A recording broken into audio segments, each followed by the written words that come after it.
নমস্কার বন্ধুরা, আজ রুই মাছ দিয়ে ঝিঙে আলু দিয়ে পাতলা ঝোল করে দেখাবো। রুই মাছ নিয়েছি 6 পিস, আলু নিয়েছি, ঝিঙে নিয়েছি, আর এই কটা গোলমরিচ আর এই কটা জিরে বাটা দিয়েই তরকারিটা হবে। 4টে কাঁচা লঙ্কা নিয়েছি। মাছের লবণ হলুদ মাখিয়ে নিচ্ছি। একটা কড়াই বসিয়ে দিচ্ছি, এবার তেল দিয়ে দিচ্ছি কড়াইতে। মাছগুলো ভেজে নেব। মাছগুলো ভেজে নিচ্ছি। মাছগুলো আমার ভাজা হয়ে গেছে, তুলে নিচ্ছি। মাছ ভাজা তেলের মধ্যেই আলুগুলো ভেজে নিচ্ছি।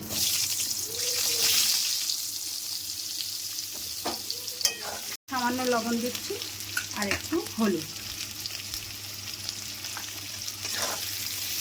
আলুগুলো আমার ভাজা হয়ে গেছে, তুলে নিচ্ছি। জিরে আর গোলমরিচটা বেটে নিচ্ছি।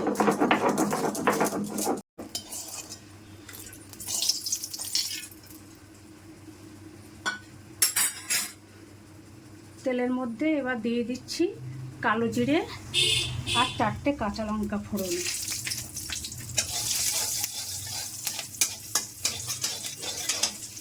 এবার ঝিঙেগুলো দিয়ে দিচ্ছি।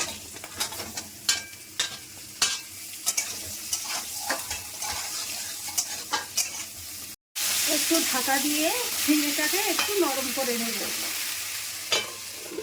ঢাকাটা তুলে নিচ্ছি। ঝিঙেটা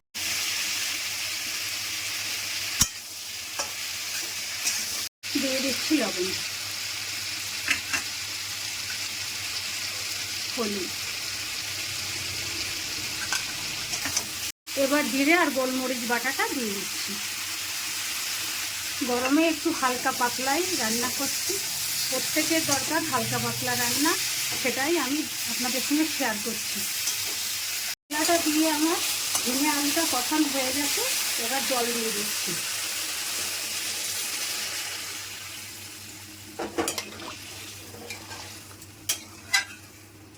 এবার ঢাকা দিয়ে দিচ্ছি।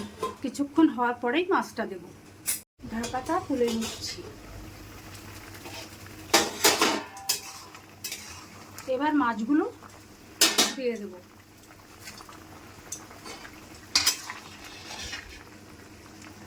রেডি হয়ে গেল আমার ঝিঙে আলু রুই মাছের পাতলা ঝোল।